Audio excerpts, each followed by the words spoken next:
Hi, beautiful people. So, of course, we have to talk about Dr. Manhattan. Hey there. Of course, we have to talk about Tim Walz. Didn't I tell you guys there was something off with him? Interesting that Harris chose him as a running mate, but we'll get to it. Everything I share is for educational and for use purposes only. Now, you gotta let me know right away about my audio. I'm hoping that I can, it'll work out. But if not, then, let's get to it though.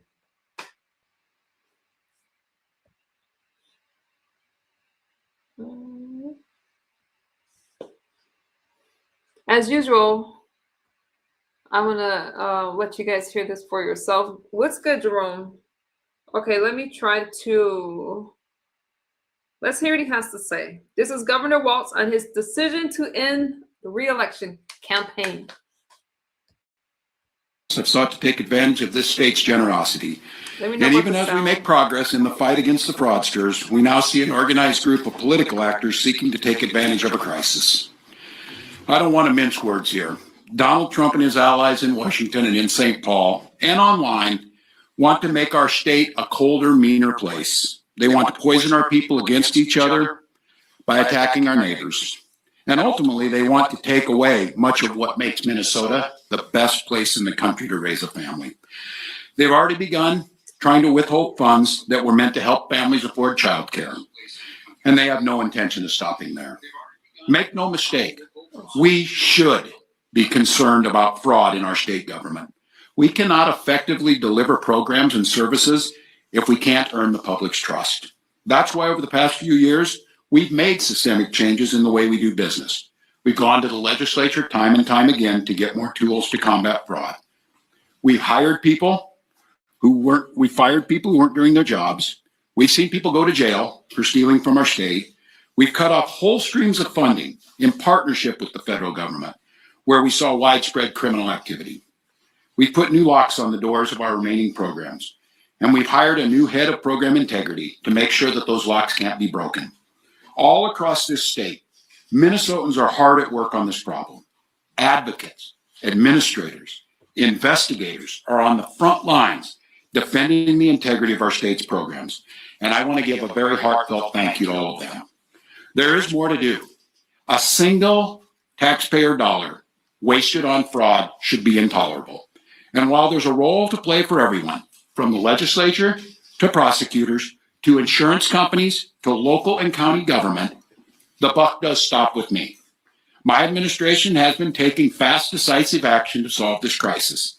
We'll win the fight against the fraudsters. But the political gamesmanship we're seeing from Republicans is only making that fight harder. We've got Republicans here in the state legislature playing hide and seek with potential whistleblowers. We've got conspiracy theorist right-wing YouTubers breaking into our daycares, demanding. Don't you think it's funny how he's the one that's quitting because of fraud, and all he can do is blame the political right, blame Republicans, and try to take the shift off of himself? I find it interesting. Access to our children. We've got the President of the United States demonizing our Somali neighbors and wrongfully confiscating funds that Minnesotans rely on. It's disgusting and it's dangerous. Republicans are playing politics with the future of the state. It's shameful. And I've said it before, and I will continue to say it. We welcome ideas from anyone, in any party, from any walk of life, who wants to help us continue to stay ahead of these criminals. And we welcome the involvement of the federal government. I am grateful to the career professionals at the U.S. Attorney's Office and the FBI who have been helping us fight this fight for years. But I cannot abide the actions of the political leadership in Washington. These opportunists are willing to hurt our people to score cheap points. They and their allies have no intention of helping us solve this problem, and every intention of trying to profit off of it. Which brings me to this. 2026 is an election year. Election years have a way of ramping up the politics at a time when we simply can't afford more of that in Minnesota. In September, I announced that I would seek a historic third term as Minnesota's governor. And I have every confidence that if I gave it my all, we would win the race. He knows he would. But as I reflect on this moment with my family and my team over the holidays, I came to the conclusion that I can't give a political campaign my all. Every minute that I spend defending my own political interest would be a minute I can't spend defending the people of Minnesota against the criminals who prey on our generosity and the cynics who want to prey on our differences. So I've decided to step out of this race, and I'll let others worry about the election while I focus on the work that's in front of me for the next year. I'm passing on this race with zero sadness and zero regret. I did not run for this job to have the job. I ran for the job to do the job. Minnesota faces enormous challenges this year, and I refuse to spend a single minute doing anything other than rising to meet this moment. Minnesota has always come first and always will. That's what I believe servant leadership demands of me. As an optimist, I'll hold out some hope that my friends on the other side of the aisle will consider what servant leadership demands of them in the moment. We can work together to combat against the criminals. We can work together to rebuild the public's trust and make our state stronger. But make no mistake about it. If Republicans continue down the path of abusing power, smearing entire communities, and running their own fraudulent game at the expense of Minnesotans, I will fight back with everything that I have. What it needs to do is fight these fraud charges. I'm so tired of people trying to demonize the political right. And this speech is actually quite dangerous, but it shows a lot for his character. I'm absolutely confident a Democratic and a DFLer will hold this seat come November. I'm confident that I'll find ways to contribute to the state that I love long after next January. But there'll be time to worry about all that later. Today, I'm proud of the work we've done to make Minnesota America's best place to live and raise kids. From our new paid leave policy to our child tax credit to our school lunch programs feeding every single child. And I'm doubly proud of the incredible team we put together to make this vision a reality. I want to take a moment to thank every member of my staff, to every single state employee who has been part of this fight. Now more than ever, I need you on the job. I need you to help work together to tackle the important work in front of us. And most of all, I want Minnesotans to know how grateful I am for the opportunity to serve this state, for the privilege that I have been given to serve in this office. I'm on the job. I'm focused on making sure that we stay America's best place to live and raise kids. No one will take that away from us. I'm proud of the way we treat our neighbors. I'm proud of the way that we welcome people to this state. I'm proud of the way that we innovate. And I'm proud of the way that we are optimists for the future. No one's taking this away from us. Not the fraudsters. Certainly not this president. Not on my watch. Tomorrow, I'll be back with you. I'll give you an update on America's best paid family medical leave program that is now a week into it. And at that time, I'll take all your questions. Thank you all. I was trying to find, I think that is just so convenient of him. What do you guys think about Mr. Walz not running again? There was something else I wanted to show you guys, but we need to get into this trial with this president, so it's gonna have to wait, you guys. But I do want to know y'all thoughts on this, and please be respectful in the comment section. Okay, let me find it. This one. All right, hang on.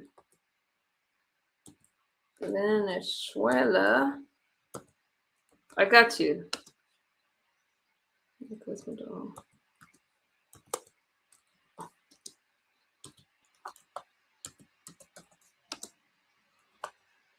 Okay, I think it's gonna come up right here.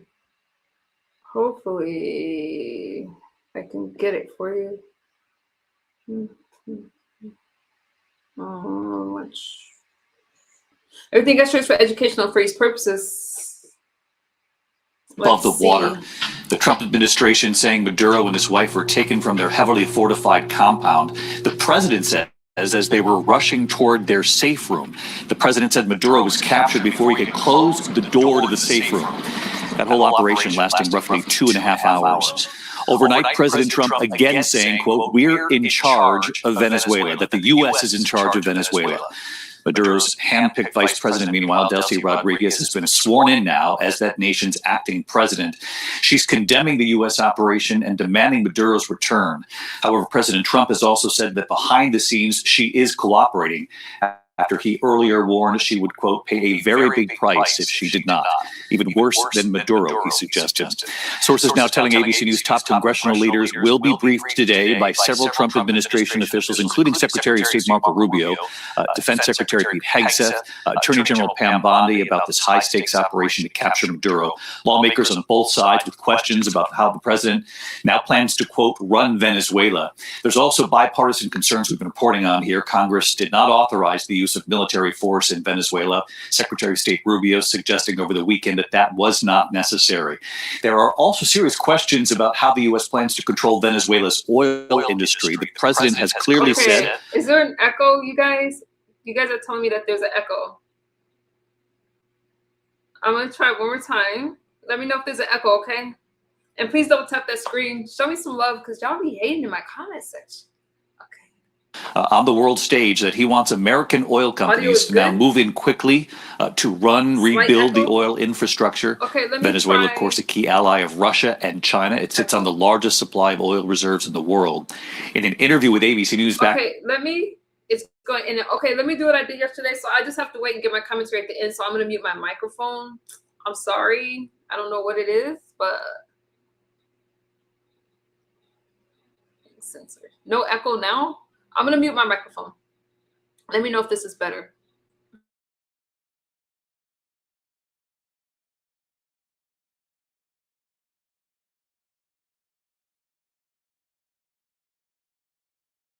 Back in 2019, Maduro claimed that, quote, Donald Trump wants a war for oil.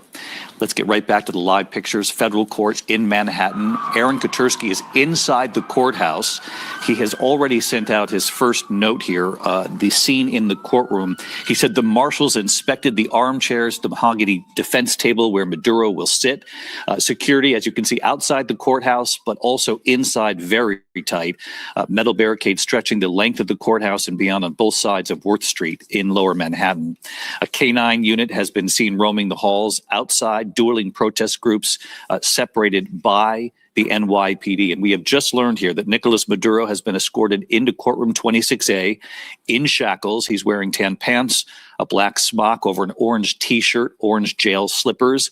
His wife, Aaron Katersky, reporting in, is 2 seats away in this courtroom. Obviously, no cameras in court. This is federal court, but we're getting reporting from inside the courthouse at this hour from Aaron Katersky. Judge Alvin Hellerstein has just taken the bench. This arraignment is not expected to last terribly long unless something unforeseen plays out here.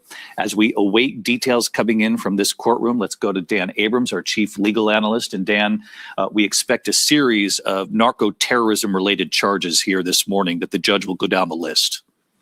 Right. Narco-terrorism conspiracy and cocaine importation conspiracy are the 2 most serious charges. There's also some weapons charges as well. And when I say serious, we're talking about maximum of up to life in prison with minimums of 20 and 10 years. Now, if you look at this big picture, what the government is alleging is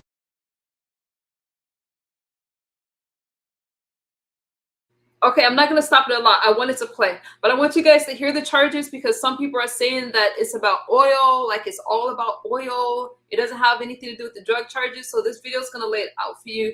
You could decide for yourself, but I will be following this trial. You guys know it because Donald Trump, whether you agree or disagree, this is what he was elected. This is what we voted for. Okay. I'm going to let it play now. You guys can let me know what you think. I'm going to use my phone to communicate with you.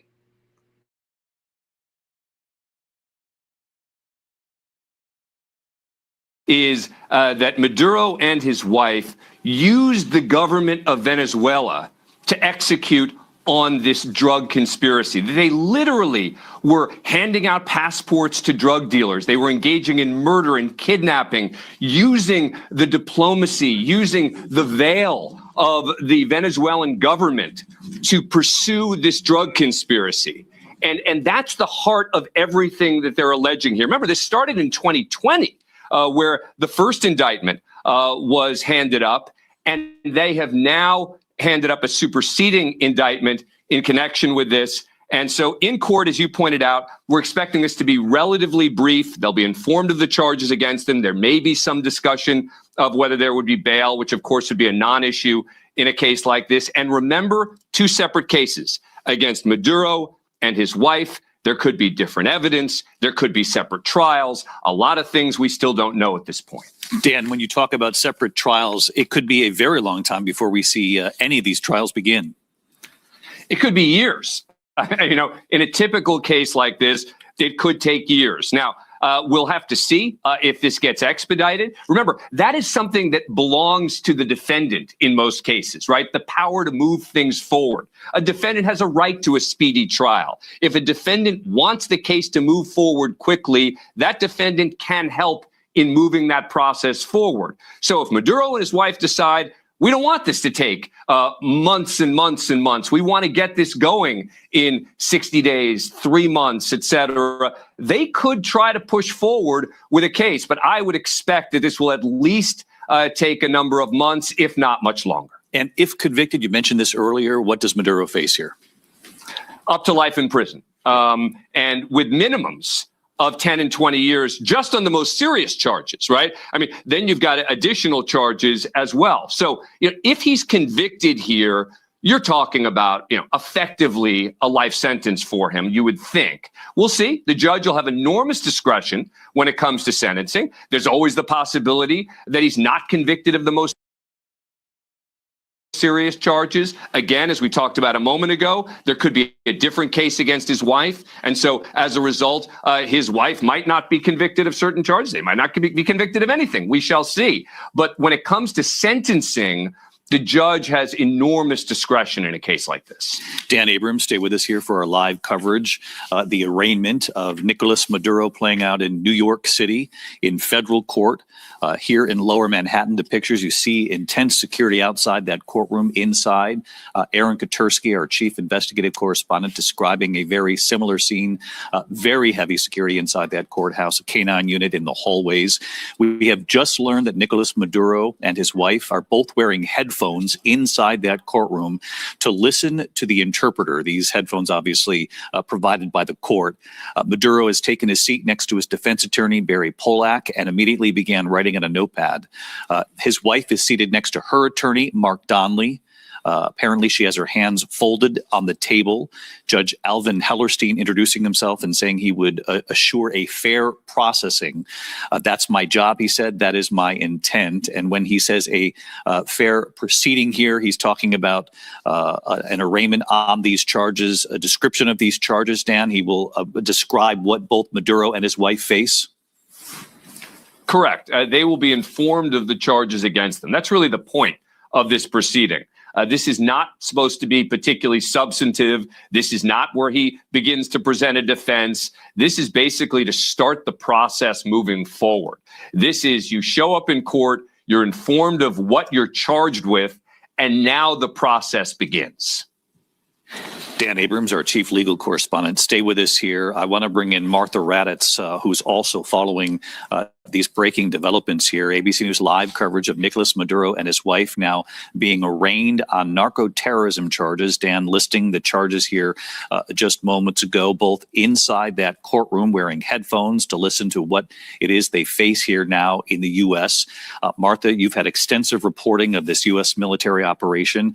We heard the president when he came out afterwards and first addressed the nation on this, saying that Nicolas Maduro and his wife were captured as they tried to get to that safe room on their compound.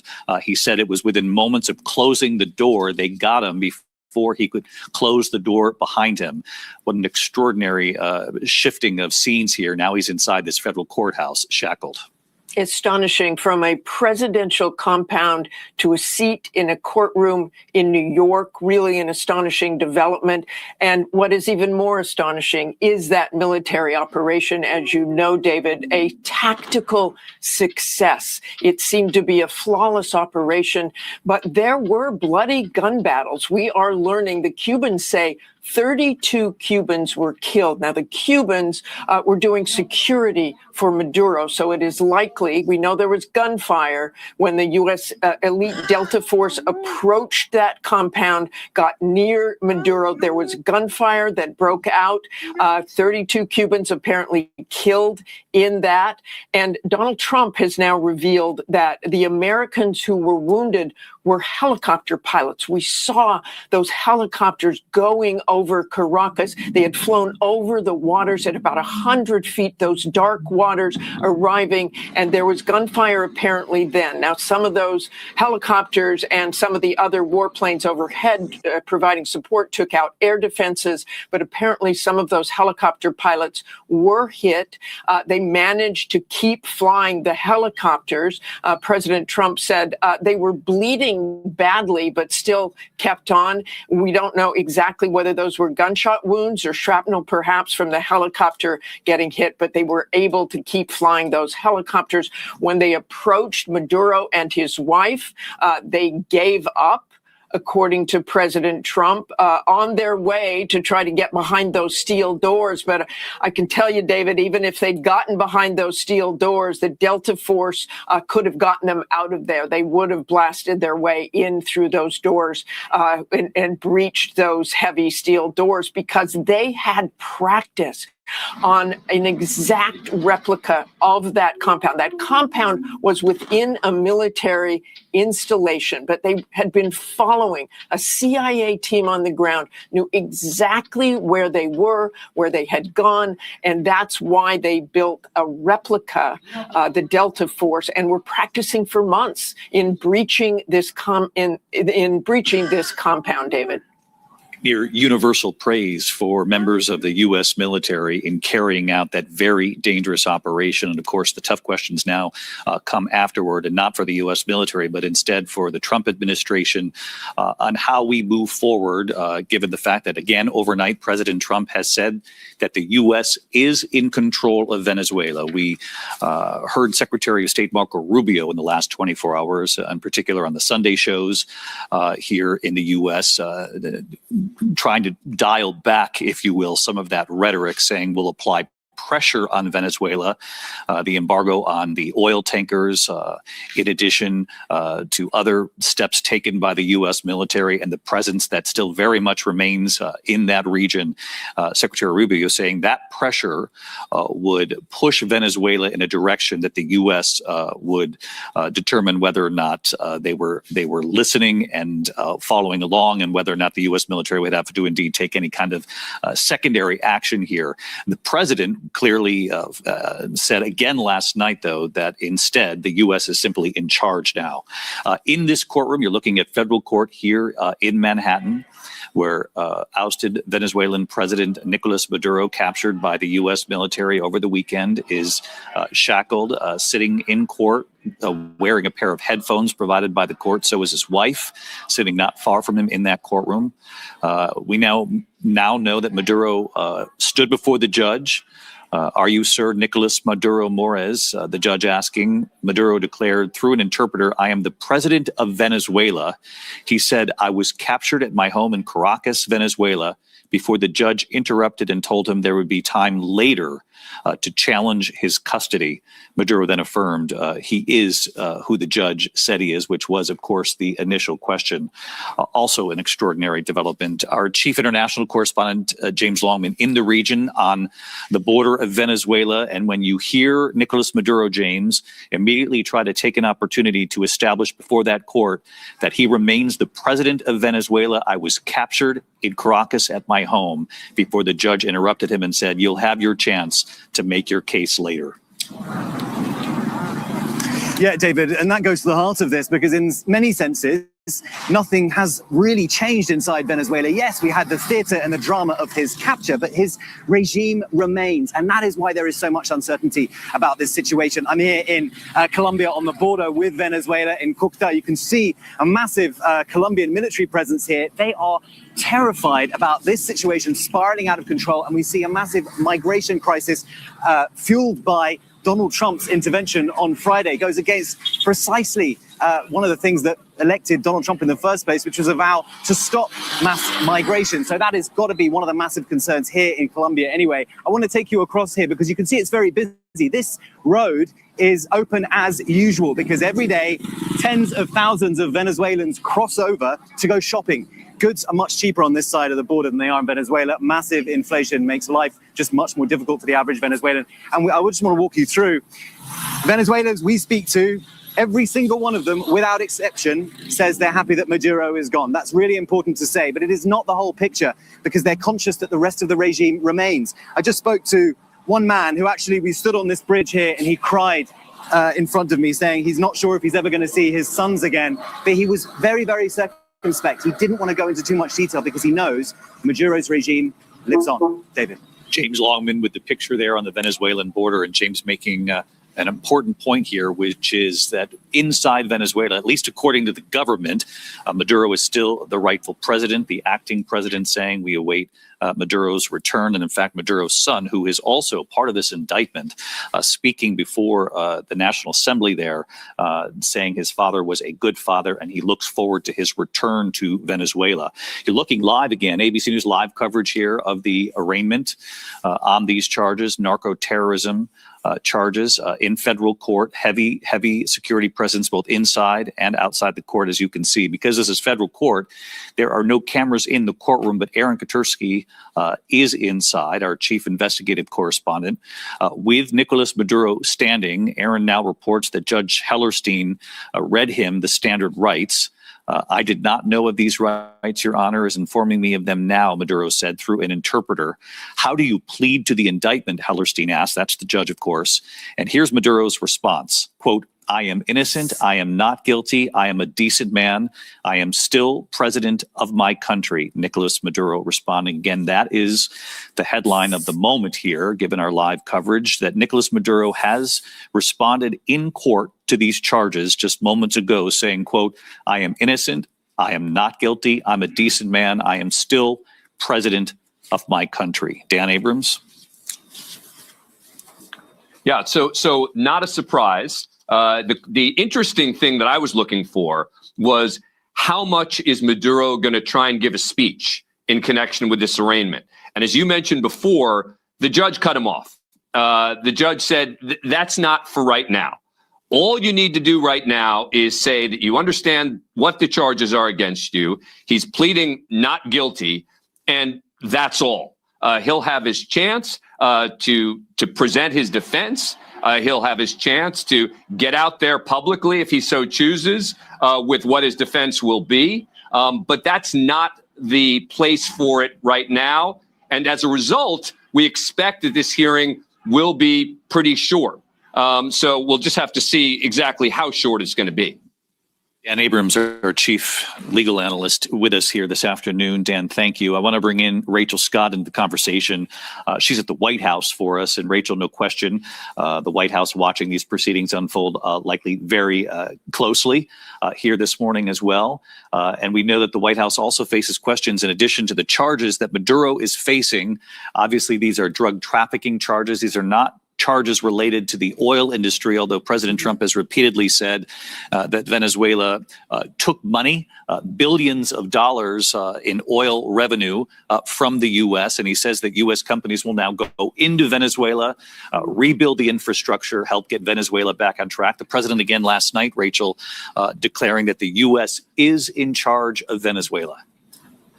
Yes, David, and that came after those conflicting statements from the Secretary of State, Marco Rubio. In the immediate aftermath of this capture, we heard the president come before the American people and say that the United States is now going to run Venezuela. He even pointed to the people who were standing behind him. You could see them in this photo right here. Secretary of State Marco Rubio, Defense Secretary Pete Hegseth, and then Secretary of State Marco Rubio goes on television. He does a series of media interviews in which he says and tries to dial this back a little bit, saying that the United States is going to be running policy in Venezuela, and also saying that they will be using this oil blockade that is currently going on as leverage over the country.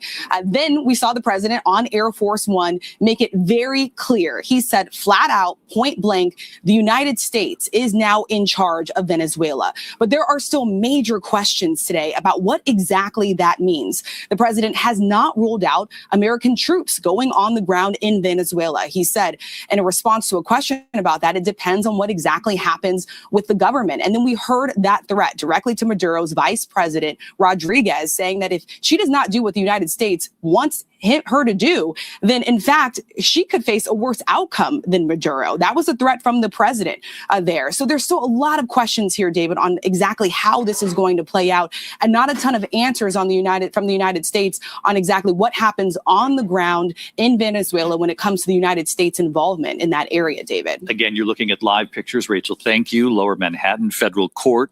Nicolas Maduro, the ousted president, captured by the U.S. military over the weekend of Venezuela, saying in court, I am innocent, I am not guilty, I am a decent man, I am still president of my country.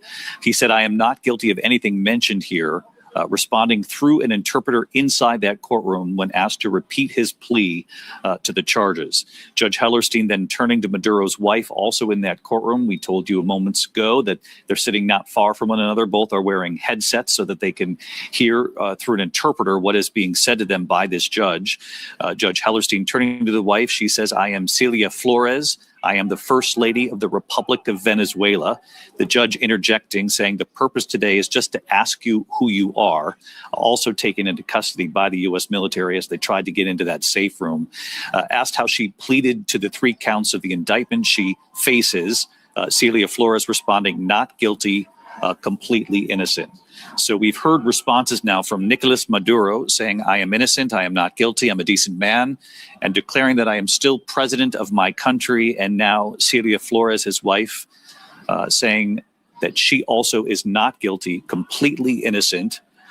She interjected, I am First Lady of the Republic of Venezuela, but the judge then reminding her that the purpose today is to simply ask you who you are. Matt Rivers, who has covered South America extensively. He is in Bogota, Colombia for us. And as we stay trained on this courtroom in New York, Matt, your reaction here to what's playing out inside this courtroom, the president of Venezuela, the First Lady of Venezuela, both declaring their innocence here.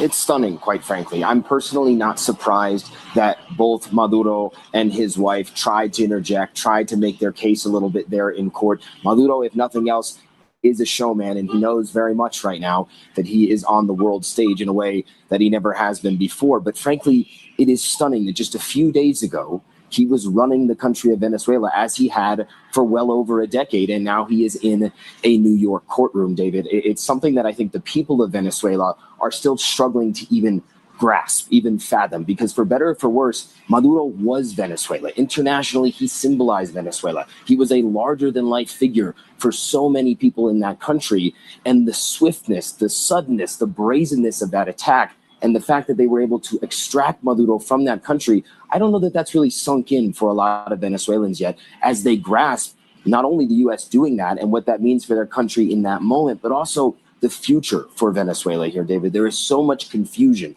a lack of clarity about what the United States plans to do with that country and how that will affect the everyday people that have been, frankly, brutalized by the Maduro regime for a very long time. And a question for you, Matt. Obviously, these charges are drug-related, narco-terrorism-related charges. But as you know, the questions in the aftermath of this U.S. military operation involved the oil largely. President Trump on the world stage clearly saying that the U.S. will move in quickly. U.S. companies will rebuild the infrastructure and recoup some of the money. And he said billions of dollars were lost to Venezuela after, in the last several decades, after the infrastructure was allowed to weaken, and with Maduro in power, claiming that the U.S. lost money. But the world fully aware of the relationship between Venezuela and China and Russia, and where that oil typically goes. The President Trump now declaring the U.S. is in charge of Venezuela. No question about that, David. And I think the geopolitics of all of this really matter. Of course, President Trump wants to control the world's largest largest supply of oil, across the entire world. But he also wants to keep it out of the hands of China and Russia. China is the largest purchaser right now of Venezuelan oil. And President Trump has been very clear. He does not like the presence that China has in the Western Hemisphere. He is very open about the fact that he wants that oil sold inside the United States and to friendly nations around the world. It's not just oil and what it represents for the economy. It's also being used as a strategic tool in the game of great powers that is playing out between the United States and China at this very moment. So that is certainly part of the strategy here from the United States moving forward, as President Trump wants to get those U.S. oil companies back where they were for so many decades. Matt Rivers, who has covered the region for quite a few years for us. Matt, we appreciate it. He is live in Colombia. We'll go back to him as necessary. And again, the breaking news here in New York City, coming to us from Aaron Katersky inside the federal courthouse here. Both Nicolas Maduro and his wife, Celia Flores, standing in that courtroom when called upon by the judge asking them if they understand the charges and asking if they can confirm who they are, summarizing the charges for them. Maduro standing, Judge Hellerstein reading him the standard rights, and Nicolas Maduro responding, "I did not know of these rights. Your Honor is informing me of them right now," he said. And then he was asked by the judge, "How do you plead to the indictment?" And again, as I mentioned, Nicolas Maduro declaring in that courtroom, but in essence, for the world watching, not only here in the U.S., but around the world, these proceedings as they play out. Nicolas Maduro saying, "I am innocent. I am not guilty. I'm a decent man." And as I mentioned before, declaring that I'm still the president of my country. It was not long after Celia Flores standing in that courtroom as well. And she went on to say, "I am the first lady of the Republic of Venezuela," which is when the judge interjected, saying the purpose today is to simply ask you who you are. Then a familiar scene playing out with her as well, the judge explaining to her her rights to remain silent, to be represented by an attorney. She said, "Yes, I understand this. I've heard this." And then when asked how she pleads to the 3 counts of the indictment that she faces, Celia Flores responding, "Not guilty, completely innocent." Martha Raddatz, we know there are proceedings playing out across town at the UN and the UN Security Council meeting to discuss the unfolding events in Venezuela. And you have new reporting? Exactly. Just before these court proceedings started, the U.S. ambassador to the UN, Mike Walz, said he was an illegitimate so-called president. He said Maduro was not a head of state and emphasized that over 50 countries rejected the legitimacy of Maduro's reelection following the disputed 2024 election. He also said, and this adds to those mixed messages we are getting from the administration, with Donald Trump saying we are running the country, talking about possible boots on the ground, that they're not afraid to put boots on the ground. Mike Walz just said that the U.S. is not occupying a country, calling the U.S.'s actions a law enforcement operation. He said his Secretary Rubio has said there is no war against Venezuela or its people. We are not, again saying we are not occupying a country, again saying this is law enforcement. The United States arrested a narco trafficker. But as we've heard, the president again reiterated that he believes we are now in charge of that country. Walz also did add that the U.S. would not allow, as Matt was saying, would not allow the Western Hemisphere to be used as a base of operation for our nation's adversaries and competitors and rivals of the United States. And as you know, David, there have been threats to other countries as well from President Trump, Colombia, Mexico, Greenland, and what the U.S. may do in those countries. David. Our chief foreign correspondent,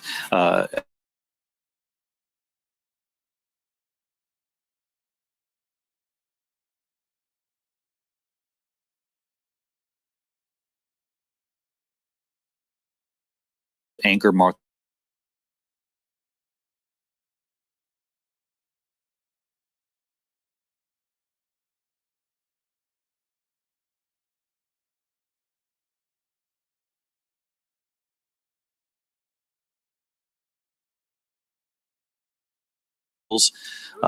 We understand it, and we would like to have such visits, Nicolas Maduro answered. He took notes during the proceeding, Nicolas Maduro did, and he asked the judge for permission to keep those notes. He did not ask for bail. Mr. Maduro is not seeking release at this time, is what his defense attorney, Barry Pollock, said inside that courtroom. Celia Flores, likewise, not seeking bail inside that courtroom. The judge did, however, make it very clear that he's open to receiving a bail application in the future, but that the couple will otherwise remain detained at MDC Brooklyn, which is a jail detention facility not far away in terms of distance from this federal courthouse. The way they had to get them to the courthouse was somewhat dramatic here this morning, being taken heavily fortified vehicles and then flown to the island of Manhattan and then brought to the federal courthouse in multiple steps here this morning. These are the pictures that we witnessed around 8 a.m. this morning as they were brought from Brooklyn to Manhattan and by helicopter, and then from the motorcade waiting for them to bring them into that courthouse. Significant security outside the courthouse this morning. There have been protests. There are signs on both sides weighing in with different opinions on Nicolas Maduro being removed from power and the way in which this played out. As Martha mentioned, a remarkable U.S. military operation, one where there has been praise for simply being able to pull this off, the size and scope of this, how dangerous it was, and yet no loss of U.S. life. We did learn that a couple of pilots, according to Martha, were injured, but then still able to fly to leave the operation and to get through it 2.5 hours in total. And that Nicolas Maduro and his wife were captured in those final moments as they tried to get into their safe room, their safe house within the presidential compound. They weren't even allowed to have enough time to get that door closed, though President Trump, in speaking to the nation, made it very clear, even if they had closed that door, that it would have been a matter of seconds, that team on the ground that had studied that compound for quite some time in advance of this operation would have been able to blow their way through that door to capture Nicolas Maduro. Also coming in from the courtroom moments ago, Nicolas Maduro's defense attorney signaling the ousted Venezuelan leader may try to assert that he is entitled to protection from prosecution. Here's what the defense attorney said. This is the attorney for Nicolas Maduro moments ago saying, quote, of Maduro, he is the head of a sovereign state, adding that there are, quote, issues about the legality of his military abduction, calling this a military abduction. The attorney for the First Lady of Venezuela said that she was injured during the military operation and that she has requested a medical briefing, that Celia Flores has requested a medical briefing saying she was injured during the U.S. military operation. This is the quote from her attorney, quote, she sustained significant injuries. There's worry she may have a fracture or severe bruising on her ribs, according to her attorney inside that courtroom. The next date is March 17th. They've already been given the next date here, 11 a.m. in this very courtroom. The court has been adjourned. I'm told right now that Nicolas Maduro is being escorted out. I don't believe we're going to see him again. I think what we saw this morning was the extent of what we'll see. But the moment we see any movement on the ground here, of course, we'll bring that to you. We also know that Aaron Katursky, our chief investigative correspondent, who was inside the courtroom as all of this played out, he'll be in front of the camera just moments from now to provide color from inside the courtroom. But again, court has been adjourned. Nicolas Maduro being escorted out of that courtroom inside the federal court here in Manhattan. Both he and his wife will be returned to that detention facility. Unclear if his wife will receive this medical briefing and how quickly. It's fairly likely she will. Unclear whether that will just play out as well at that detention center in Brooklyn. Dan Abrams also following this, our live coverage with us here, watching this unfold, and not surprising really, Dan, to either one of us how quickly this unfolded here this morning. No, not surprising. Interesting, though, that he's now preparing to challenge his abduction, which is an interesting question, right? Because there are real arguments that as a matter of international law, the U.S. should not have been able to simply go in and grab Maduro. Now, the position of the government is it was a law enforcement operation, that the military was just helping to back it up. That may be a tough legal argument, but now that it's done, it's going to be very hard for Maduro to say, well, they shouldn't have been able to take me. Why would it be so hard? Because he was indicted. I mean, he was a wanted fugitive in essence. So even if you were to believe, the government shouldn't have been able to go in and do that, I can't see how they would reverse that now and say, you can go back even though he has been indicted in a United States court. So it's going to be an interesting legal debate, but I don't think it's going to be particularly dispositive.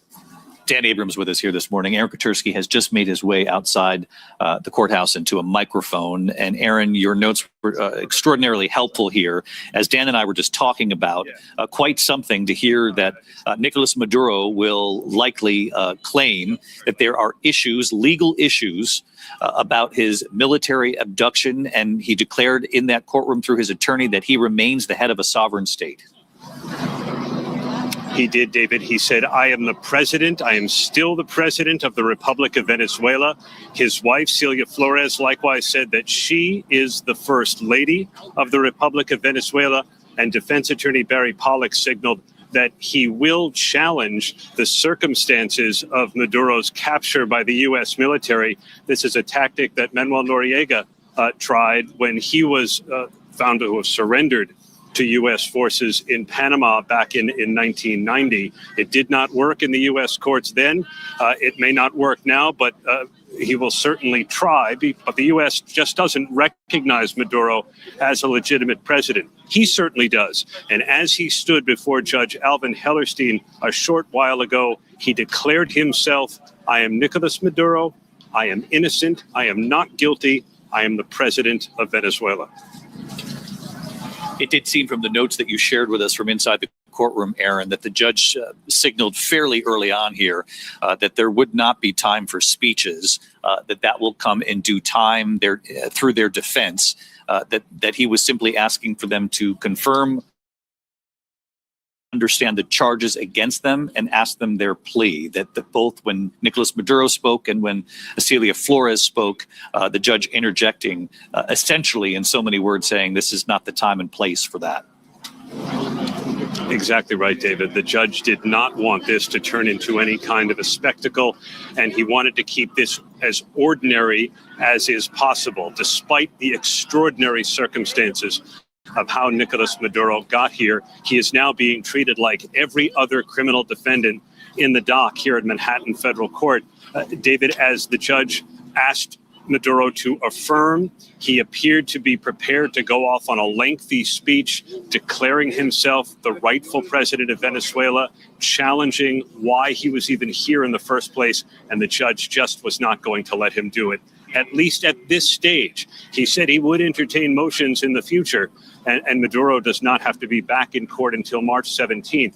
In the meantime, he is going to be detained at MDC Brooklyn, the decrepit federal jail where every other defendant awaiting trial here at Manhattan Federal Court is held.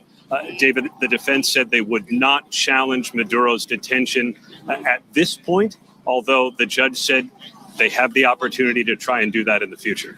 Describe for me, if you will, Aaron, the scene inside that courtroom. They were both brought in. I know they were both shackled, brought to their chairs, seated not far from one another. Was there any sort of communication, even a glance between Nicolas Maduro and his wife sitting not far from him in that courtroom? How did this play out?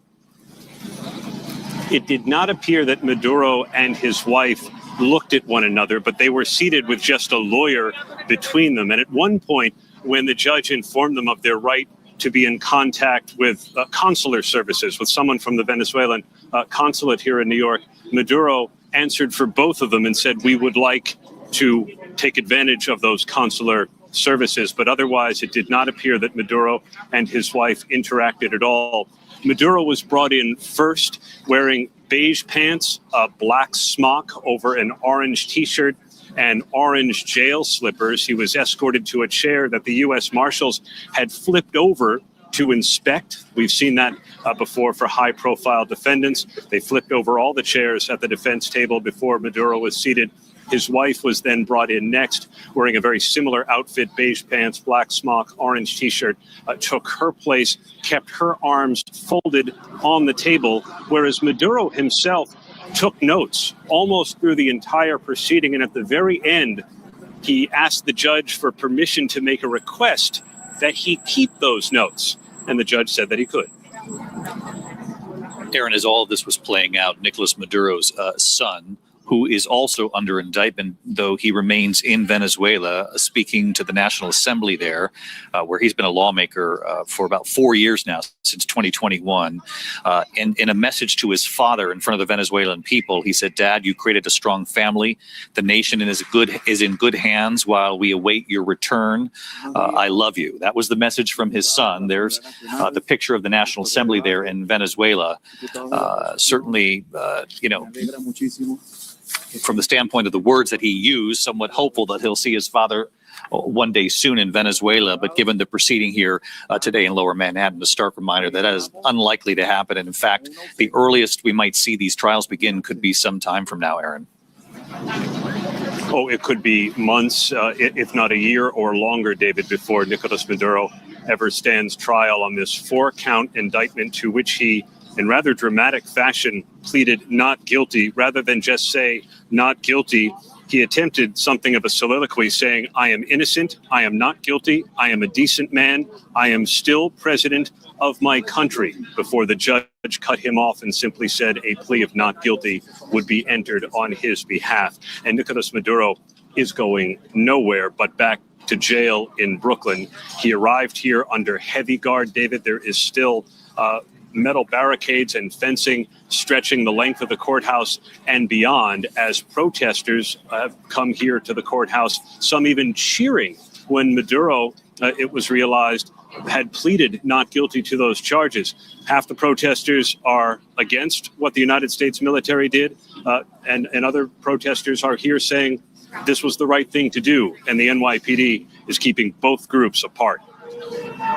Our chief investigative correspondent, Aaron Katursky, who was inside that courtroom today. We do have our chopper up in the air from WABC here in New York over at the facility. Should we see any of the movements here of Nicolas Maduro there, you can see the scene. We're not expected to see him like we did this morning around 8 a.m. and that carefully planned trip from Brooklyn, the detention center where he's being held to Manhattan to get him to this federal courthouse. He and Celia Flores, the first lady of Venezuela. But our chopper up in the air, and as soon as we see any movement here, we'll bring it to you. But in the meantime, I just want to get to the bottom line here, the breaking news this afternoon. Not only the U.S. watching this, but the world. Nicolas Maduro, the ousted Venezuelan president in that U.S. military operation over the weekend, now declaring in federal court in Manhattan, quote, "I am innocent. I am not guilty. I'm a decent man. I am still president of my country." His attorney in that courtroom signaling which direction they may go now, questioning the legality, they believe, of this U.S. military operation.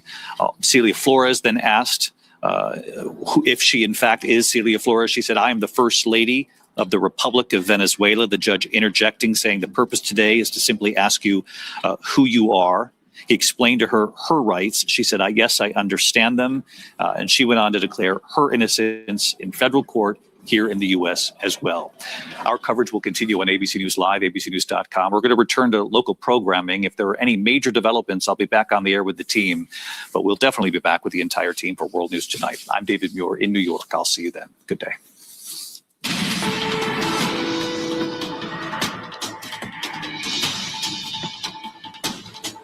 And you've been watching an ABC News special report as ousted Venezuelan President Nicolas Maduro and his wife Celia Flores are now officially charged in the U.S. with narco-terrorism conspiracy, cocaine importation conspiracy, and weapons offenses. Standing before the judge, Maduro said, quote, "I am innocent. I am a decent man. I am still president of my country."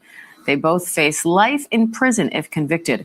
And while that arraignment unfolded in Lower Manhattan, the United Nations Security Council held an emergency meeting at UN headquarters in Midtown Manhattan amid growing concerns of instability in Venezuela. Meanwhile, President Trump says the U.S. is now in charge of Venezuela and seems to be warning other countries could be next.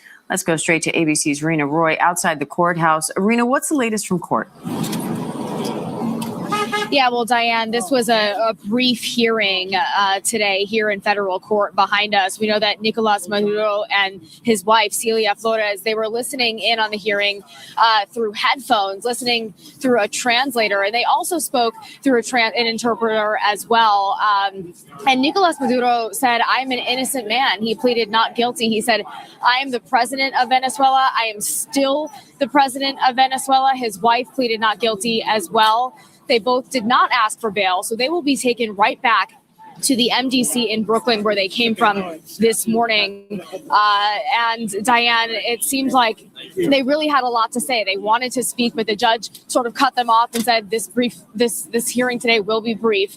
So Diane, for now, the next court date has been scheduled for March 17th. And let's bring in Chief Investigative Correspondent Aaron Katersky, who is inside that courtroom. Aaron, tell us what you saw. Nicolas Maduro walked into a silent courtroom wearing beige pants, a black smock over an orange T-shirt, orange jail slippers on his feet, and he was shackled as he was led to the defense table. The U.S. Marshals had already flipped over the chair to inspect it. He took his seat and almost immediately began scribbling notes. And at the end of the proceeding, he wanted to make sure he could keep them. The judge said that he could. His wife was not far behind him. Celia Flores, wearing a very similar outfit, kept her hands folded on the defense table. And the proceeding was relatively quick, meant to not only read the couple their rights, but also to take pleas. And Nicolas Maduro and his wife each entered not guilty pleas, but they did so in rather dramatic fashion. Nicolas Maduro declaring, Diane, I am innocent, I am not guilty, I am a decent man, I am still president of my country.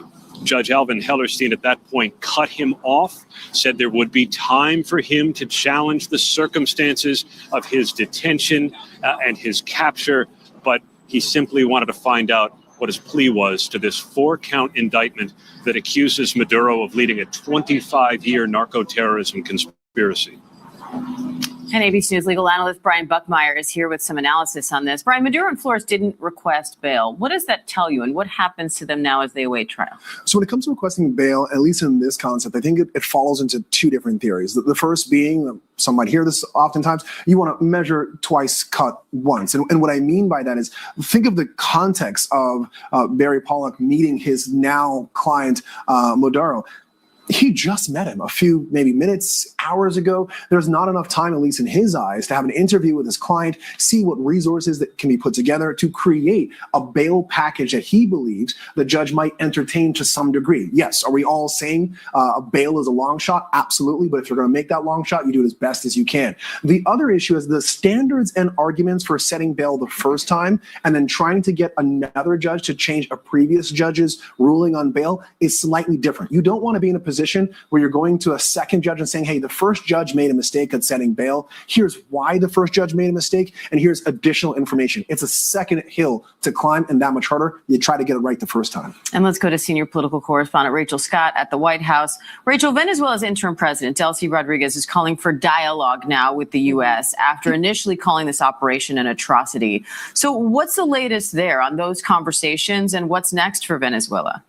And Diane, it is notable now what Delcy Rodriguez, Maduro's vice president, who is currently serving as the interim president of Venezuela, has said, because that follows what President Trump said. He told reporters on Air Force One that if she does not comply with what the United States wants her to do, that she could suffer consequences and a fate that is worse than Nicolas Maduro, who, as we know and see here, is now going to be behind bars in U.S. custody on U.S. soil. And so then we saw that change in tone from her. Initially, in her initial statement, she came out and she defended Maduro. She called for his immediate release. And so it will be a very big question now about how Rodriguez acts in the next couple of days, and also a question for this administration on why they believe they can trust Rodriguez, who was working so closely with Maduro, if this government, if the Trump administration did not even recognize Nicolas Maduro as a legitimate president of Venezuela. And so there are major questions to put forward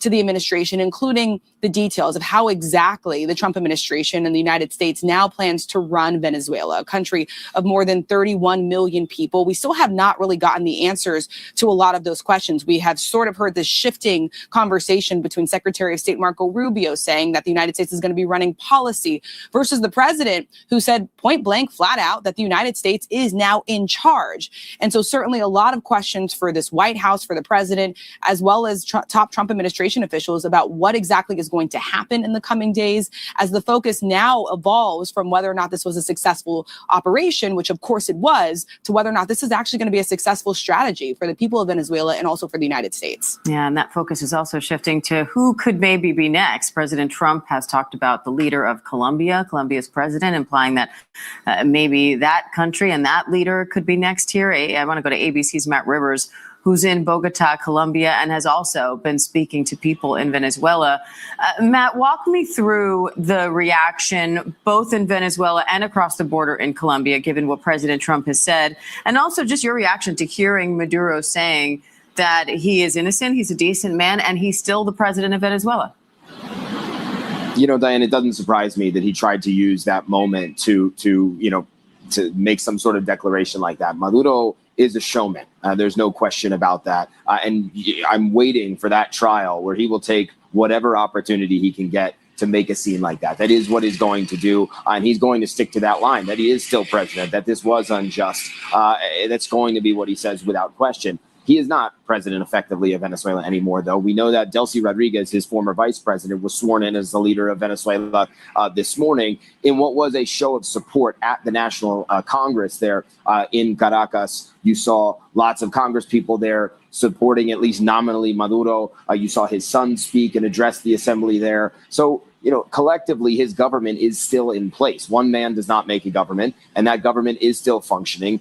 The United States and President Trump might say that the U.S. is in charge of Venezuela right now. That is not actually the case. Maduro's government is still in charge. What is very different, though, is how that government is going to react. What is different is the United States applying maximum pressure and leverage on the sitting government to make sure they do as they're told. That is what we expect to happen moving forward with this pressure campaign from the United States. And it will be very interesting to see what Delcy Rodriguez and her government do. Do they do enough to placate the United States to avoid more military action, or do they remain defiant? We heard a statement from Rodriguez over the weekend where she came out and sort of changed her tone. And she said, look, we want to work with the United States. It was an olive branch statement talking about shared development between the two countries, wanting peace. So that is a step toward cooperation with the U.S. But how far is Rodriguez and her government willing to go to placate Donald Trump?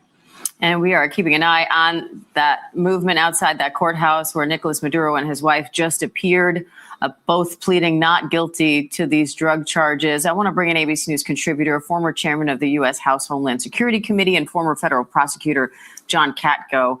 John, the next court date is March 17th. What do you think the next steps are, and how soon could we actually see this trial get started?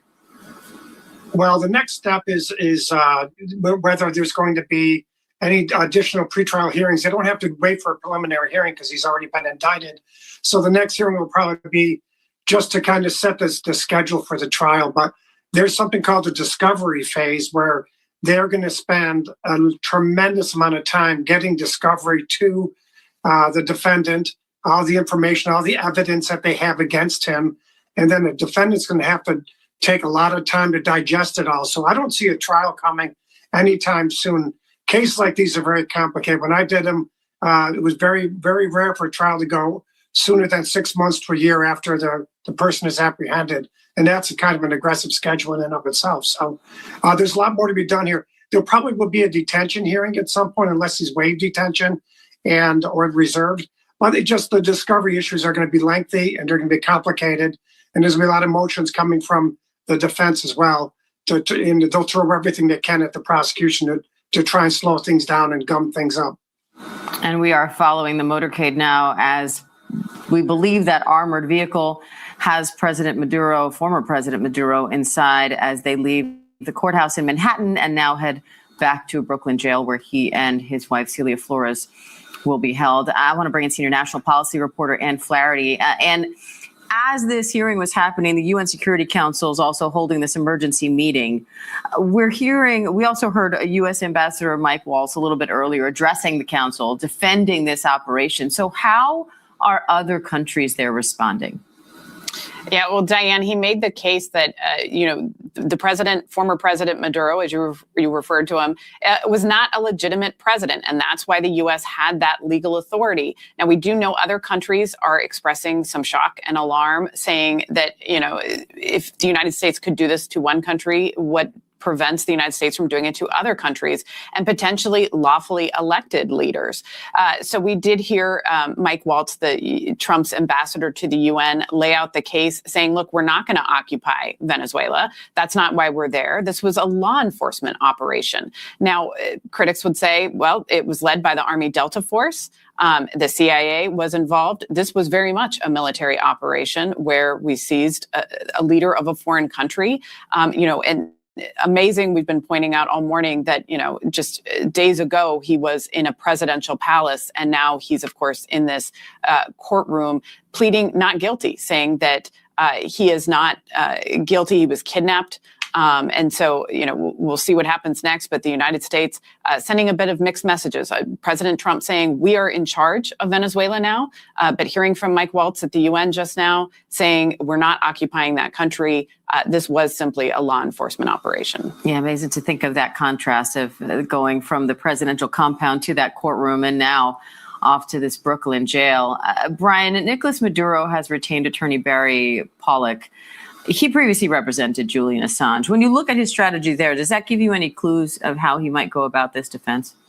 Yes and no. If anything, it tells me that this is a seasoned defense attorney who understands working with the federal government on high-profile cases that might also involve various levels of information to secrecy or classified. But in terms of what happened with Julian Assange and Nicolas Maduro, they're almost apple to oranges when it comes to a factual basis. And so, if anything, this request to not provide a bail package or an arraignment argument tells me more than anything else. All right, Rena Roy, Aaron Katursky, Rachel Scott, Matt Rivers, Ann Flaherty, Brian Buckmeyer, and John Katko. Thank you all. And thank you for watching. I'm Diane Macedo. The news never stops, and neither do we. We have a lot more news right after the break as we follow that vehicle with Nicolas Maduro inside and his wife now heading to a Brooklyn jail. We'll be right back.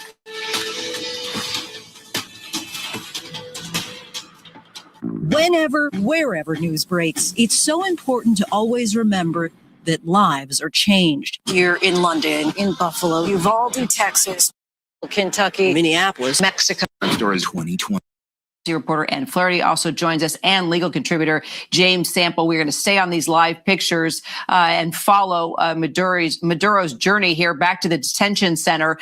Aaron, you were just there in court. Give us the color, the details on how this arraignment went for Maduro.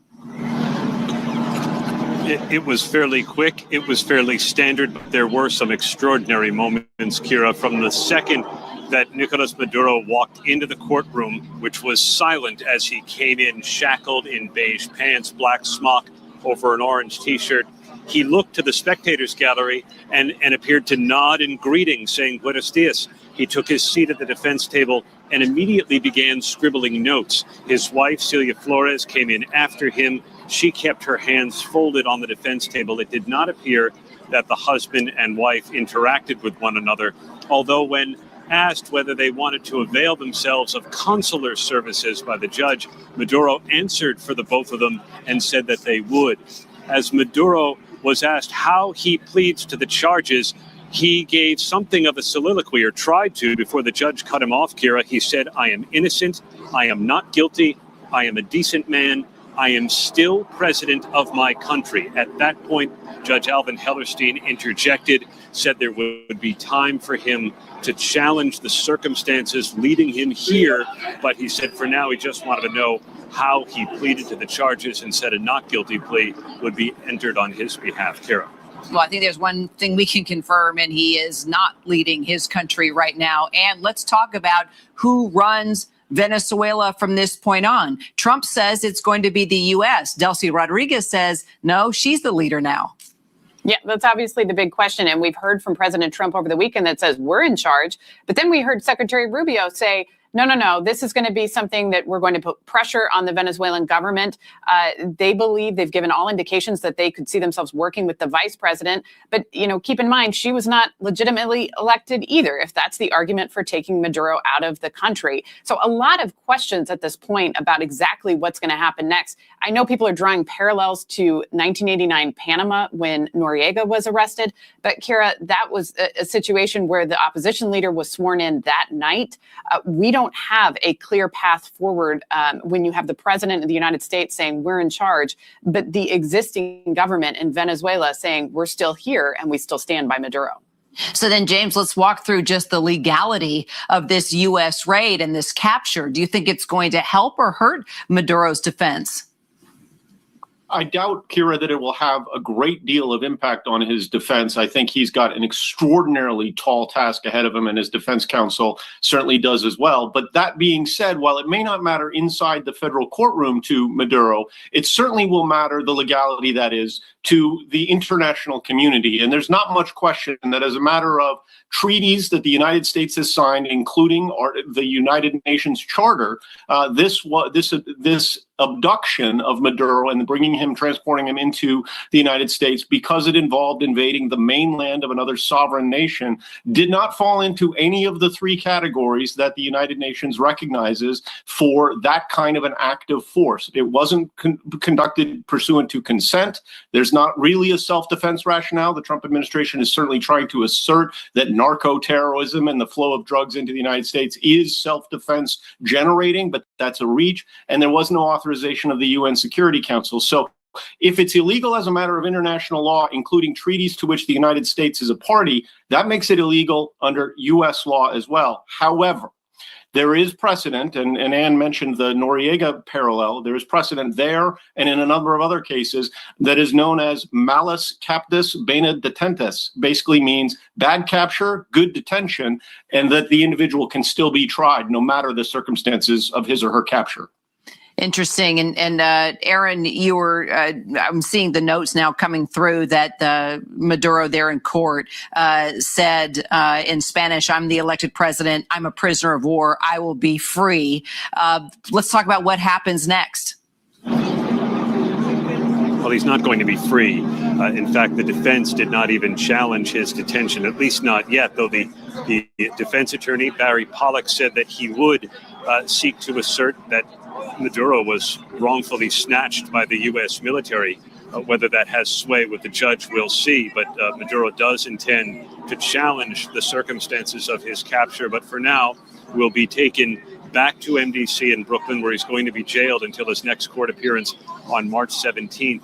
As he was being led out of the courtroom, Kira, somebody in the gallery stood up and shouted at him in Spanish, "You will pay in the name of Venezuela."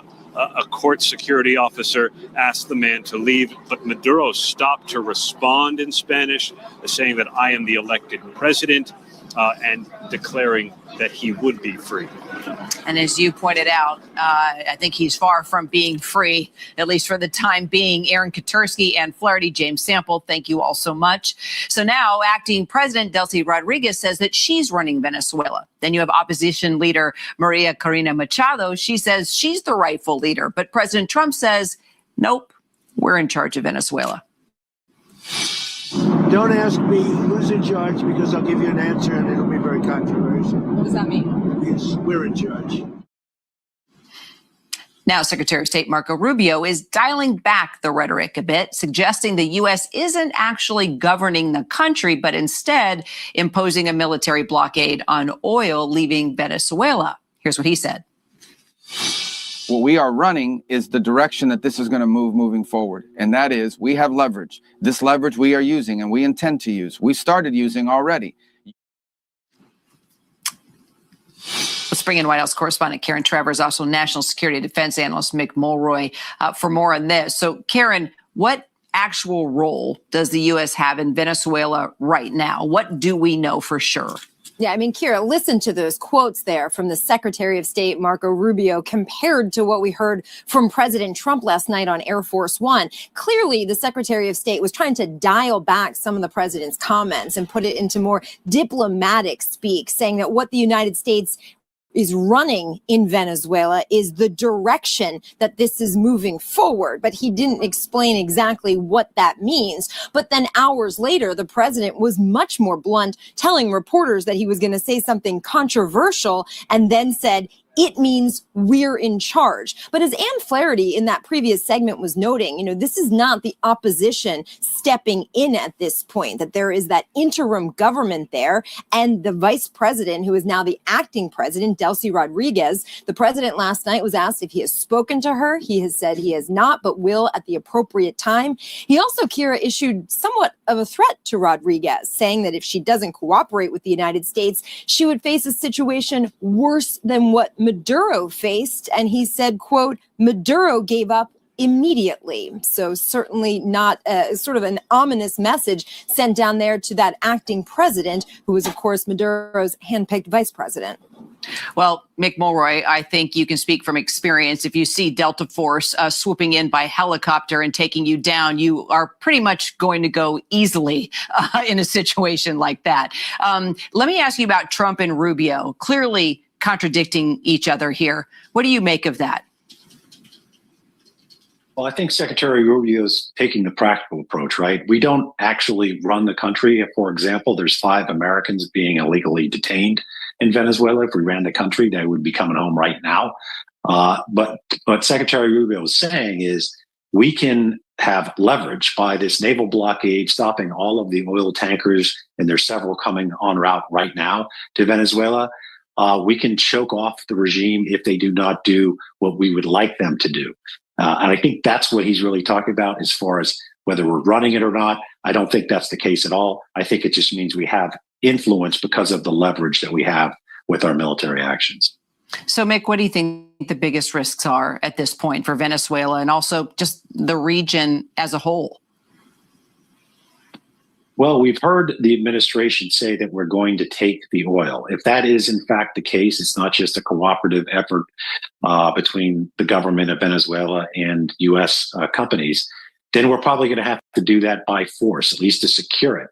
And that would be putting a lot of troops on the ground and right off the coast of Venezuela. That, of course, could lead to a direct military confrontation between U.S. forces and Venezuela forces, because although we've removed Maduro, we have done nothing to change the security situation on the ground. The Venezuelan military still exists. Their paramilitary, which is very violent, still exists as well. So that's the most dangerous situation I think we could see if we elect to do that. Karen Travers, Mick Mulroy, thanks, guys. We'll be talking all afternoon. From Caracas to Capitol Hill, now lawmakers are questioning the legality of that operation in Venezuela. The raid carried out without congressional authorization, and top members weren't even told ahead of time. President Trump's chief of staff saying just weeks ago that any land strikes in Venezuela would require approval by Congress. Our Jay O'Brien has been talking to leaders on the Hill. So, Jay, Secretary Rubio insisting that Congress has limited authority here, calling this a law enforcement operation, not an invasion, even though the military was a major player. So what are lawmakers telling you? Yeah, the military was integral to this mission, Kira. In fact, President Trump, when he announced the success of this mission over the weekend, called it, quote, extraordinary military operation. The administration is now trying to frame this as a law enforcement operation, in large part because that would, they say, give Congress much less authority over it than if it were a military operation. Because if it was a law enforcement operation to capture fugitives, as the administration says, there doesn't need to be congressional authorization for military force in Venezuela. Now, even if that's not the case and it's not a law enforcement operation, there's always for years and decades really been this ongoing debate between Congress and the executive branch. How much of a military power does the executive branch, the president, the commander in chief have versus Congress, which is the only branch constitutionally able to declare war? But you're exactly right. There's not been a congressional authorization for the use of military force in Venezuela. As you and I just talked about, the president says he doesn't need one because this was a law enforcement operation. But there are still reams of questions that members of Congress have at this hour about, firstly, how this was conducted, and secondly, what is the administration's plan here for the future of Venezuela? I'm told that there's going to be a briefing for top congressional leaders later on this evening of top administration officials, from the Secretary of State to the Secretary of Defense, the Attorney General on down, briefing about the operation and, in theory, trying to answer some of those questions about the next steps. Well, Maduro's vice president, Delcy Rodriguez, is now the acting president. The White House appears pretty open to her staying in power, Jay. But there is this trio of Florida Republicans backing Venezuelan opposition leader Maria Corina Machado, calling her the next democratically elected president of Venezuela. So how do you see this all playing out? What happens next? Yeah, they gave a press conference over the weekend in which, in an exchange with a reporter, they said, when there are elections in Venezuela, Maria Machado will be the next leader of that country. Or if they go by the results of the previous election, which evidence shows Machado won and Maduro still clung to power anyway, then she would be the leader of that country. But they hung their comments on the idea that that would only occur after there is this transition. Remember, President Trump has said that there will be a transition of some kind in Venezuela. And as he said over the weekend, the U.S. will, quote unquote, run the country until that transition is over. But there are vocal Republicans, particularly from South Florida, where this is a critical issue, who have made no secret of the fact that they back Machado to be the next leader of Venezuela. So much can happen by the minute, that's for sure. Jay O'Brien, thank you so much. Well, he's calling it the Don Roe Doctrine, and now President Trump appears to have set his sights on another territory after the successful operation in Venezuela. We need Greenland from a national security situation. It's so strategic. Right now, Greenland is covered with Russian and Chinese ships all over the place. We need Greenland from the standpoint of national security, and Denmark is not going to be able to do it. So Denmark's prime minister responding to the president, saying Greenland is part of NATO and will be defended by the alliance, urging President Trump to stop the threats. Our foreign correspondent, Tom Sufi-Burridge, is following all that for us. So, Tom, Greenland is, in the president's words, so strategic right now, saying it's covered with Russian and Chinese ships all over the place. What are your thoughts? How are leaders reacting? Yeah, I want to bring you some comments straight away, Kira, from Mette Frederiksen, some more comments from the Danish Prime Minister. And in an interview on Danish TV, she is being quoted as saying that she believes that anyone should take Donald Trump's threats about wanting Greenland seriously.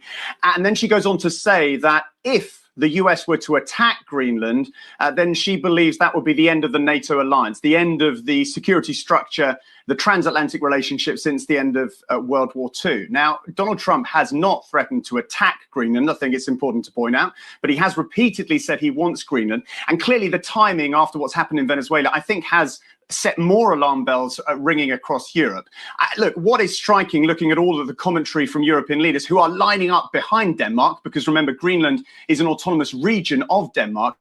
European leaders are very much on the same page. They're all saying their support is very much solid for Denmark in this issue, that European sovereignty cannot be threatened by anyone, and that, you know, the NATO alliance is the underpinning, and Denmark is a member of NATO. So, look, European leaders are struggling with the unorthodoxy of the Trump administration on multiple issues, on Ukraine, on Greenland, on the US national security strategy, which was published at the end of last year, which really, you know, ripped up the rulebook in terms of the US relationship with Europe and basically said that the US administration under Donald Trump was going to push for more nationalist governments in Europe. So if you're Viktor Orban in Hungary, you're pretty happy at what's happening. If you are most European leaders right across this continent, they are very worried, they're very concerned, but they are very careful with their words, because any European leader never wants to upset any US administration, including the Trump administration. So, you know, they are lining up behind Denmark, but they're also being careful not to say anything too provocative to upset the US, who ultimately they still rely on for security in this continent. Tom Sufi-Burridge, thank you. Well, coming up, from VP nominee to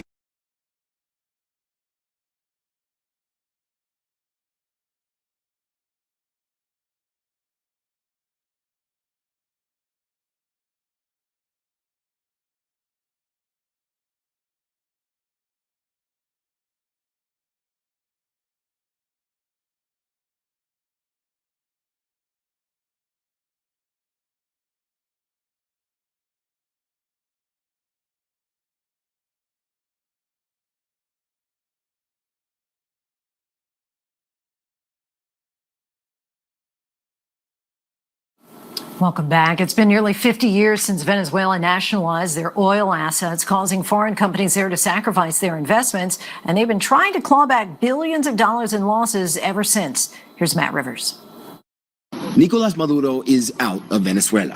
And now President Trump wants U.S. oil companies to move in. It's costing us that. The first thought when you think Venezuela might not be oil, and yet it has the largest proven oil reserves of any country in the world. More than Saudi Arabia, more than Iraq, way more than the U.S.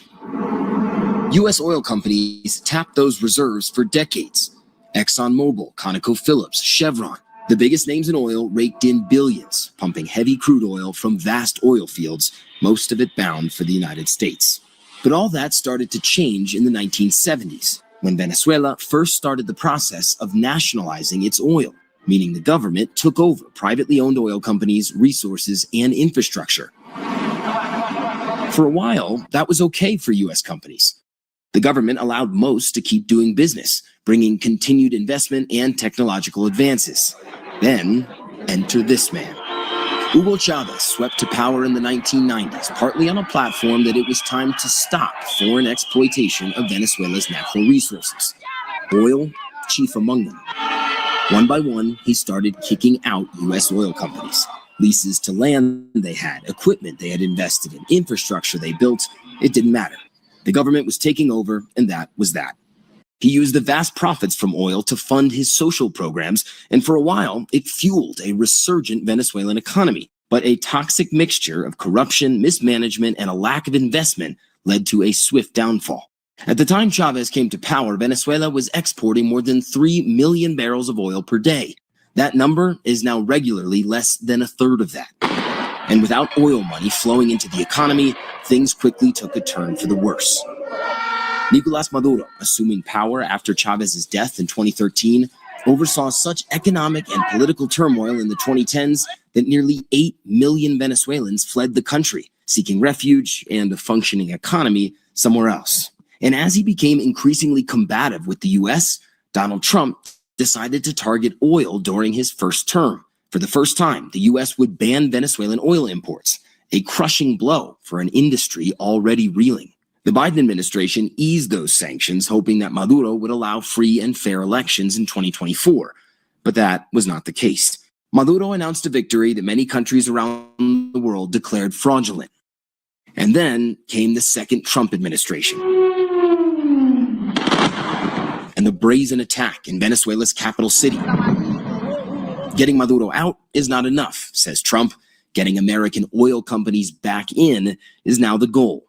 This week is a turning point in America's long history in Venezuela's oil industry.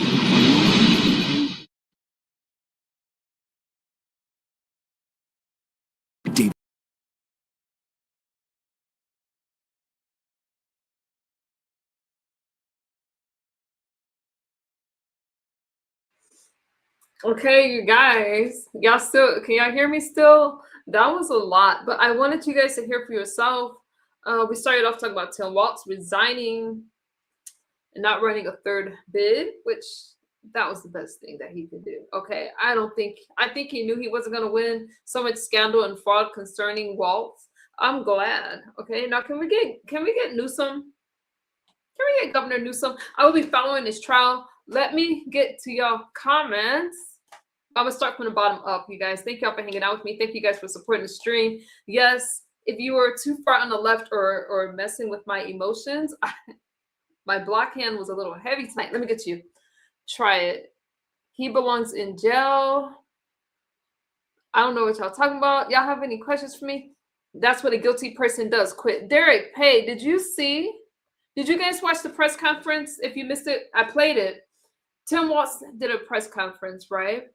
And interesting enough, he blamed the Republicans.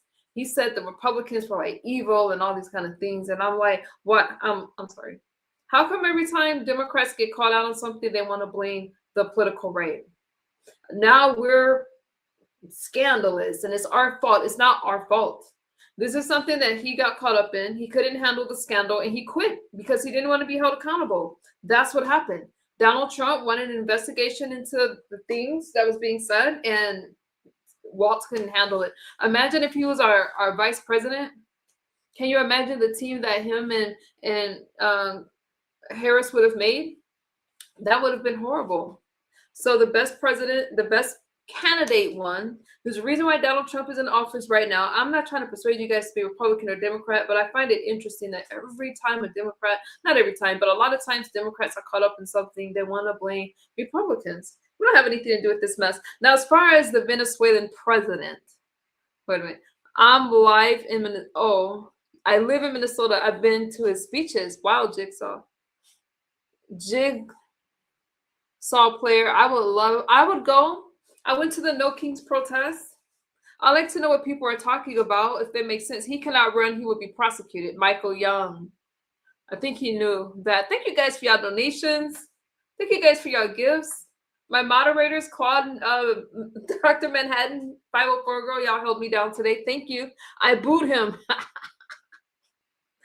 You guys are free to speak in here. Even if you're not Republican, I don't care. As long as you're respectful, we can have conversations. I just do not like the things that's being said. I don't like the things that's being said about our country. I don't like the things that's being said about our president. So I would rather just show you yourself. So you don't have to believe me. I play the clip for you. Trump is getting done exactly what he promised. Jimmy, nobody wants to talk about that. Trump is going above and beyond what he promised. Above and beyond. Not only did he go hard on the borders, he is in foreign affairs. Biden talked about Venezuela, but Biden didn't follow through. And I think we know why, but for algorithm purposes, I'm not going to say. Donald Trump said he was going to do it, and he did it. Now, some people are saying that Donald Trump is doing this because of oil. Listen, Venezuela is wealthy and, well, not wealthy, but they have a lot of oil. The kind of oil that the United States could use. Now, if you're committing crimes in our country and we happen to go over there and take the country, wouldn't we naturally take the oil and the resources? Isn't that what happens? Isn't that what happens? That's just part of it. But they're being they're being charged with drug crimes, firearm charges, and I played it for you. You don't have to listen to me. Don't listen to me. He's not only going after Venezuela, but other countries. You cannot traffic drugs into our country. Fentanyl is unaliving the American people, and Donald Trump is taking a hard stance on it. And I feel that it's time that we do put Americans first, put our healthcare first, put our people first, and do whatever we have to do to protect our country. I'm tired of, this is not the stream. This is not the stream for this today. I'm tired of the race talk. So I appreciate you guys being respectful. I used to get a lot of criticism. People used to talk about me being a Black woman that supports Donald Trump. I want to support what's right. I do not care about the color of your skin. I am on the, doesn't matter my political affiliation. I think it's kind of obvious I lean towards the right, but that's because I support the country. I support traditional values. That's why I served my country, because I wanted to sacrifice myself for this country. That's how much I love this country. And I see Republicans standing for what's right and for traditional values. I don't care if you're Democrat, because I'm sure there's a lot of good Democrats out there. But you see what happened with Walz. He gets caught in the scandal, right? Allegedly, because he hasn't been convicted. And he starts blaming, he starts name calling. And then I noticed my chat. I noticed the comments in the chat. The ones that were being the most disrespectful to me, the ones that were calling me dumb and stuff like that, they weren't the Republicans. They were coming from the left. Now, this is not a right versus left chat. I welcome all of you and you can speak freely. But all I'm saying is once you start resorting to the name calling, that means that you don't have the facts to back up your points. I just play the news. You can't debate me on the news. If you're mad at what somebody says, be mad at them. Thank you, Christopher. Thank you. We get your political stance. And you are correct. I just wanted it to be clear because I look at my comment section and some comments, I'm telling you, you have to have thick skin. I can come out here and say I want illegal immigrants to come into the country. I could say that men could play in women's sports and people would love me. I can buy into the nonsense, but I'm not going to do that. I have children. I have people that look up to me, and I'm not going to buy into all of the noise and all of the things that people are trying to sell us that goes against the American interest. It goes against our interest to let illegal immigrants come into this country and have to provide health care benefits for them when the average American cannot afford health care. Obamacare was not affordable for the average American, and they don't want to talk about it. It was flawed. The premium, the plans was limited. It was not this great, oh, everybody can have health insurance, but that's not the case. One of these days, I need to do a stream about Obamacare. Now, I just want to get to your comments. Hello Kitty, we're animals? What are you talking about? I just want to get to your comments. We have a white, y'all are, what is that? Timeless, a white black girl? What is that? Trump 34 times criminal convicted of fraud. Donald Trump wasn't convicted of fraud. What are you talking about? What are you talking about? You don't have the facts either because you're not responding. What didn't I respond to, Kellis? So you chose nothing. Okay. Anyways, you guys. Miss Hummingbird. I agree. No illegals. You either ship here or you get out. There's a way to enter the country. There's a way. You guys, thank y'all for double tapping the screen. And that's why I was saying is enter the right way. Because there's kids that's being trafficked into the country. There's people that are trafficked to be workers, to be ex-workers, and things like that. And that's not okay. They've been exploited. They've been promised different things, and they get to the United States and nobody hears from them again. That just can't be. Other countries profit from people and drugs being trafficked into this country. The United States can't be your dumping ground. Obamacare was definitely crazy. It was. So what are you guys' thoughts? I'm just watching, just like I was talking about the mayor in New York. I'm holding my opinions. I don't know how you gonna get how New Yorkers are gonna get free transportation and free healthcare, because nothing is free. It comes from somewhere. So where's the money going to come from? We spoke about that. We spoke about it. So you guys still good? I don't know how Americans don't see that Trump is a dictator. If he was a dictator, how are you able to even say things like that? Trust me, you go to other countries, you can't speak against their leader. You think you could speak against Maduro or the North Korean president? Yes, I'm using extreme examples, but that's not a dictator. Donald Trump is not a dictator. You're allowed to have an opinion. You're allowed to have freedom of speech. A dictator doesn't allow that. We have a democracy. You have to vote. There's Congress. I'm not sure what country you've seen that had a dictator acted like that, right? You can't speak against me. I'm not sure what you're talking about. Hi, Frederick. Hi. Drugs are smuggled into every country. The Americans can't handle it. Shows how. So that was a dumb comment. I hate to say that, but that was a dumb comment. So because drugs are smuggled into every country means that we should allow it here, and you want to criticize Donald Trump? Sorry, we don't want it here. We don't want it. So I'm not worried about what happens in other countries. I'm worried about what happens in the United States. As long as it doesn't affect the United States, I'm not worried about it. But what happens in other countries does affect the United States. So I'm not sure why I even wasted my time reading that comment. That made no sense. Democrat, okay, fine. Yes, let the droids in. Teach your children's better to use. That was a dumb comment. Yeah. Trump pardons droid. Okay, what's your opinion? Okay, let's see what you say. From Australia, Trump is a winner. Better than the others. New York is about to find out socialism isn't a good thing. Socialism isn't a good thing. Thank you, Brendan, for saying that. Thank you. Trump isn't a dictator. He's trying his best for the United States. That's exactly right. He gets blocked by the Supreme Court. He gets blocked by state laws. That's not a dictatorship. So maybe before you call Donald Trump a dictator, look up the definition of a dictator.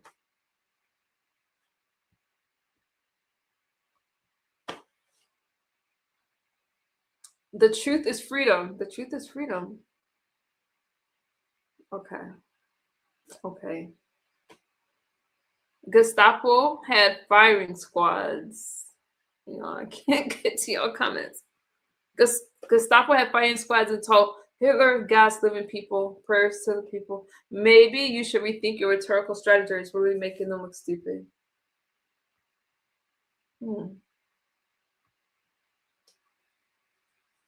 True trader, I'm not sure what you're talking about.